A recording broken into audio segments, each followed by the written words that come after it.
13 years. That's how long we waited for a true mainline sequel. After the divisiveness of Ninja Gaiden 3 and the long silence from Team Ninja, Ryu Hayabusa is finally back. But this time around, he's brought a friend and a whole new studio in Platinum Games is helping pull the strings. Is Ninja Gaiden 4 the Master Ninja comeback we deserved? Or is it basically just another shadow in the night? Let's break it down.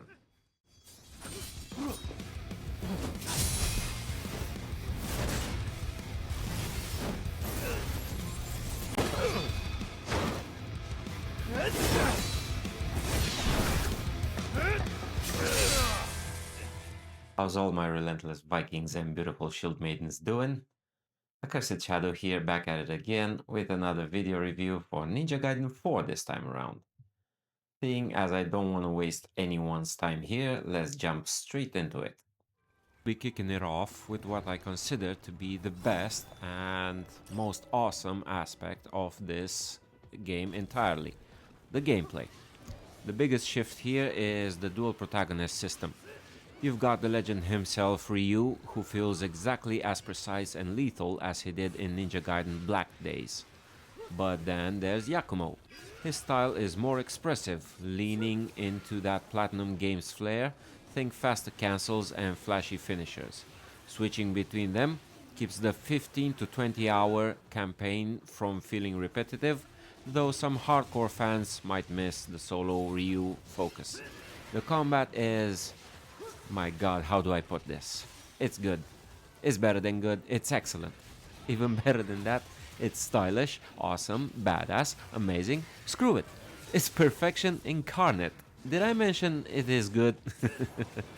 The amount of satisfaction you get from performing some really nice combos without interruptions, and by interruptions I mean when enemies hit you, is truly beyond this world. Every sword swing, every flesh cut from the demons, every Izuna drop, they all feel immensely satisfying. Team Ninja really outdone themselves with this one. You start off as Yakumo. As you progress through the game, you get loads of upgrades, including 3 new weapons apart from your starting one, which is the dual katanas. Also, there are checkpoints within the levels, and at these checkpoints, you can get to either replenish your consumables, health potions, damage increase, and so on when you talk to Yumi at the shrine via comms, as well as get some nice upgrades via Tyron NPC for Yakumo. Yumi provides some side missions aside from the main mission. Think of them as tiny side quests that give you either currency, useful items, or sometimes both when you complete them. Also, when speaking to Tyron, you can try out the newly acquired upgrades in a practice screen as well as the old ones. There's a completion list of all the moves you practiced and mastered that is checkmarked for each completed move, just to keep things easily in the perspective of progression of things, which is a really nice feature to have. In the game, there are 2 types of currencies. Number 1, it's Ninja Coin, which you can acquire via defeating enemies and doing side missions for Yumi at the shrine. With these, you can either purchase consumables from Yumi or learn new combat skills when speaking to Tyron. Usually, both NPCs can be found together one another, but I rarely encounter them to be separate. The second currency is weapon experience, which is gained exclusively by defeating enemies. The weapon experience can be spent on upgrading individual weapon skill tree via the pause menu of the game. Another key factor that contributes into making your character stronger is accessories. These can be found throughout the game in chests by completing side missions for Yumi or straight up buying them from her in her shop. Now, I've got to talk about the purgatory gates that are found throughout the game levels. Not entirely sure if each level has them, since there are some I've missed on my first playthrough or they just weren't included in that level in question. Now, these purgatory gates are essentially challenge rooms designed to tear out your wits. That is, if you're playing at the hardest difficulty, check one of my streams and you'll see what I'm talking about. Successfully completing these harsh battles rewards you with ninja coin and weapon experience, though results within the trial do not affect your stage score. The higher the difficulty in these challenges, the better the rewards. Speaking of stage score, it is exactly what the name implies. At the end of each stage, you get a grade. That grade is essentially all your performance throughout the level. How many hits you took, how many items you used, how many times you died, and so on and so forth. The higher the performance, the higher the grade. The lower the performance, well, you get the gist of it. The traversal section of the game is a little bit of a letdown, but not so much that will affect you negatively throughout the whole game. There are some sections of traversals in the game that can be done by pressing only one button, believe it or not. On the PS5 it's R1, whilst on the Xbox it's RB. The traversal requires you to jump from wall to wall running, rail gliding, grappling hook swinging, air gliding, and water skiing. Nothing we haven't seen in previous action games.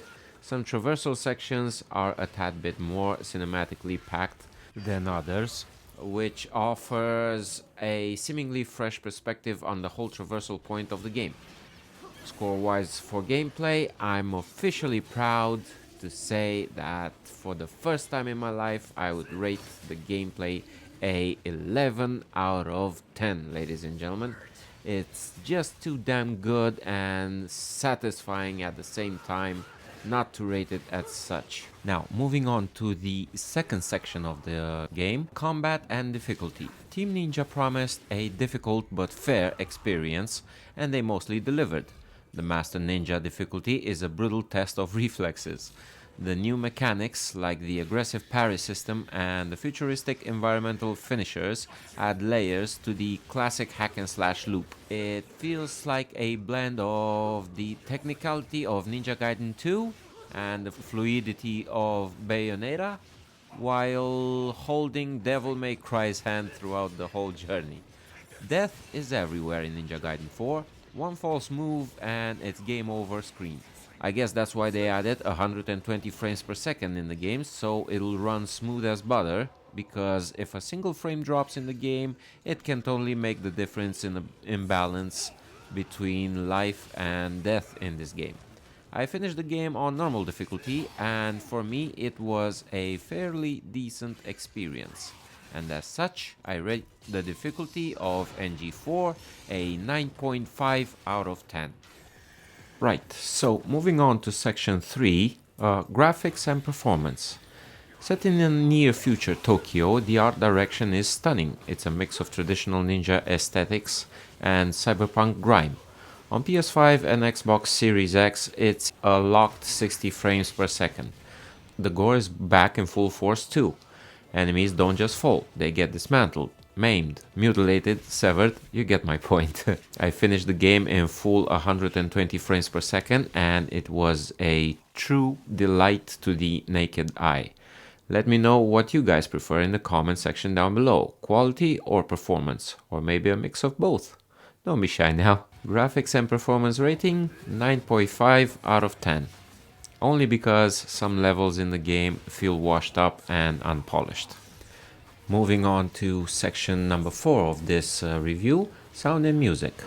The sound in this game is by far one of the best that I've heard in my life. Crisp, clear, and every sword clash sounds amazing. The sound team that worked on this game is top notch. Give that sound team a raise. Music, on the other hand, can't say the same.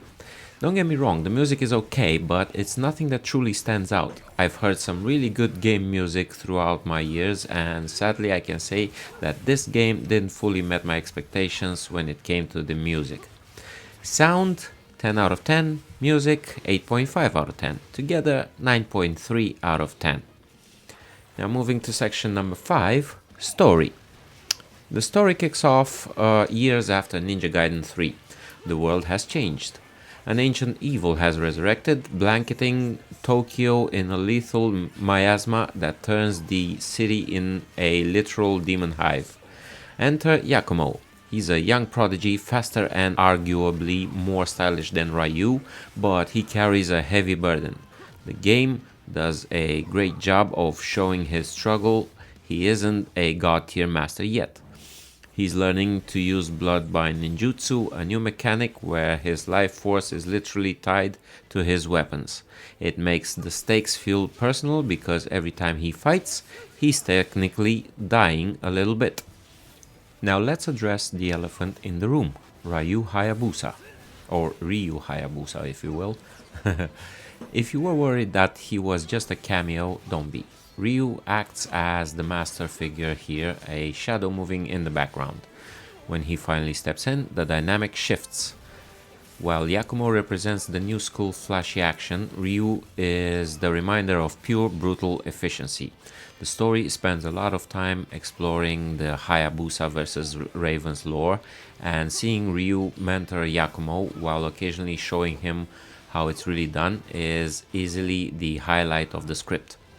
You actually get to play as Ryu during pivotal chapters, and honestly, it's some of the best fan service I've seen in years.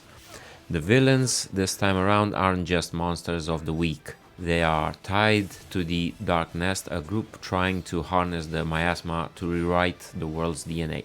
The plot gets a bit Platinum Games heavy toward the end, meaning things get cosmic and weird, but it stays grounded through Yakumo's growth. Without spoiling the ending, let's just say it sets up a massive future for the franchise. Overall, Ninja Gaiden 4 is a story about legacy. It respects the past while finally having the guts to move forward.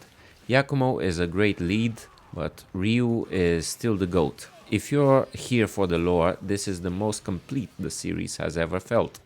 But what do you think? Did the new protagonist work for you, or are you strictly Team Hayabusa? Let me know in the comments. Story-wise, I give it a solid 8 out of 10. Despite some slightly recycled boss patterns in the mid-game, Ninja Gaiden 4 is a massive return to form. It's sitting at a strong 82 on OpenCritic for a reason. And with the 2 Masters DLC dropping soon, bringing Ryu's pincer gauntlets and Yakumo's scythe, the game life cycle is just getting started. If you're a fan of character action games, this is a must play. Also, make sure that you add this game on your wishlist, cause it has been almost 3 months since it has released, and I truly am smelling some discounts on the horizon. Who knows, maybe you could get it at a discount instead of the full price range of $70. And hey, if you're looking forward to the 2 Masters DLC coming out soon this year, scoot your ass over and let me get on that hype train along with you. The overall rating of this game from my perspective is a 9.5 out of 10. What do you think? Does Yakumo fit the vibe, or are you strictly a Hayabusa purist? Let me know in the comments, and as always, gratitude is in order for watching. Always remember to uphold the honor of the samurai, the courage of the Spartans, and the relentlessness of the Vikings. I'll see you, my brave Vikings, on the next one. Peace out.